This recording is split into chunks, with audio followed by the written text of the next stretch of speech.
The modern world has inherited a rich legacy from those who came before us. Ancient places speak of great civilizations that once flourished, then passed into memory.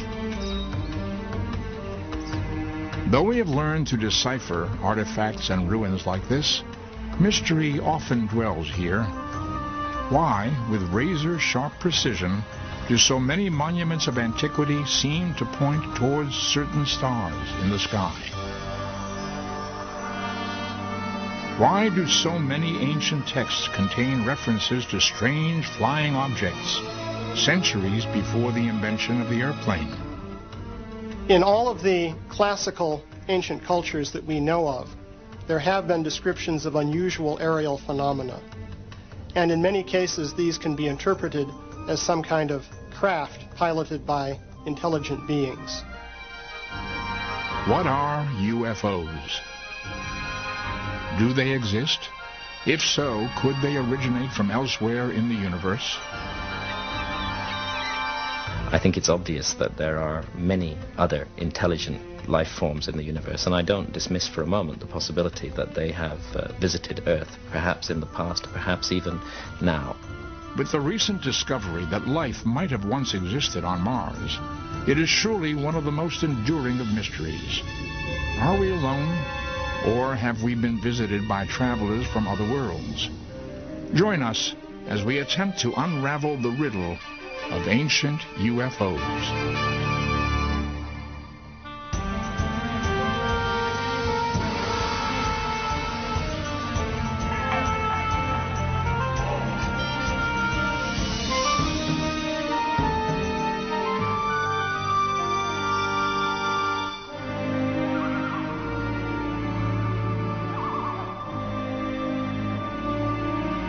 For thousands of years we have gazed in awe at the night sky.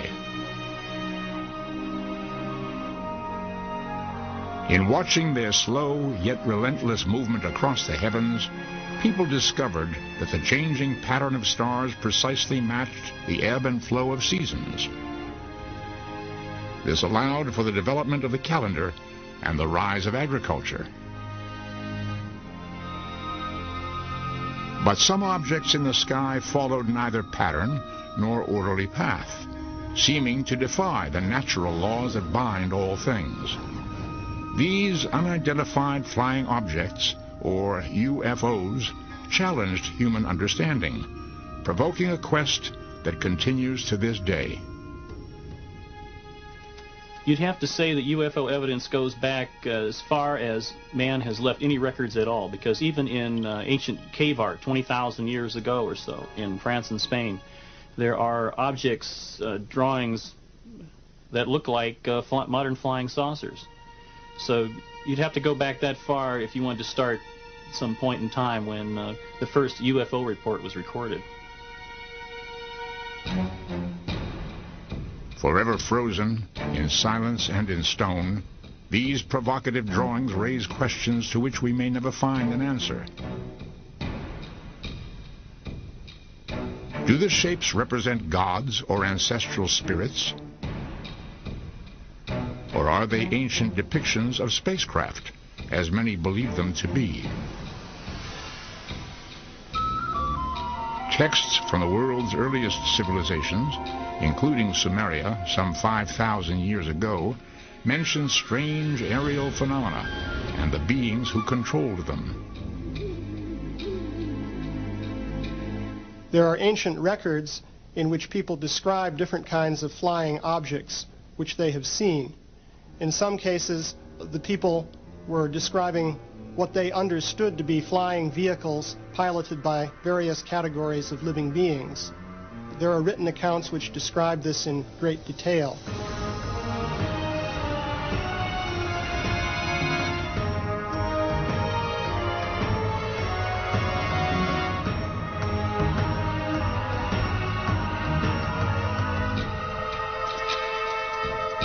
Are we perhaps reading too much into images like this?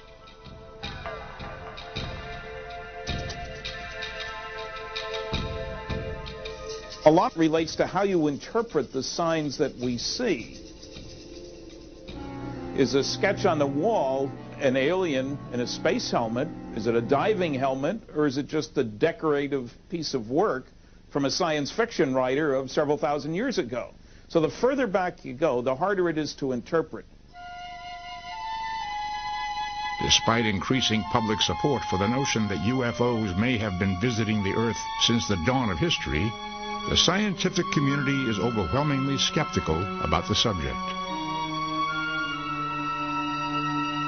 Ancient people saw weird things in the sky, and they were convinced that these were symbols of God's intentions. Their lives were controlled by the gods. And in every case that I am aware of, there is an alternate explanation. It could have been a meteor, which they didn't understand. It could have been some ball lightning. It could have been any kind of thing that was just totally unknown to primitive man. And so they always interpret these things in terms of supernatural. Despite scientific skepticism, the annals of human affairs contain many curious examples of strange objects seen in the sky.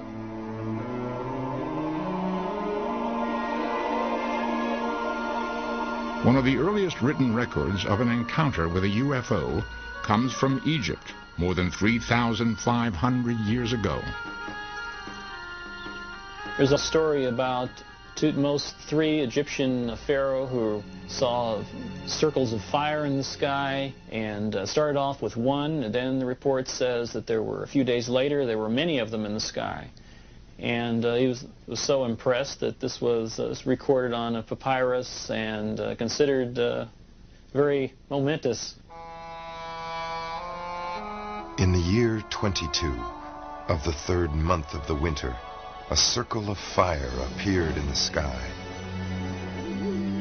After some days, it became more numerous and shone with the brightness of the sun, extending to the very limits of the heavens. The records of Pharaoh Thutmose, 1480 BCE. Thutmose was not alone. 11 centuries later, during his invasion of Asia, the mighty Greek leader Alexander the Great is chronicled as having witnessed UFOs. While crossing a river in 329 before the Common Era, Alexander and his men observed what are described as gleaming silver shields in the sky. The objects repeatedly swooped down on the column of soldiers, scattering men and horses in panic. 7 years later, while attacking the Phoenician city of Tyre in the eastern Mediterranean, Alexander again encounters UFOs. Recorded by observers on both sides of the conflict, one of the objects suddenly shoots a beam of light at the city wall, which crumbles into dust, allowing Alexander and his troops to easily breach the defenses and take the city. The passage of centuries leaves us with little proof of whether the events really took place or were merely the products of fertile and imaginative minds.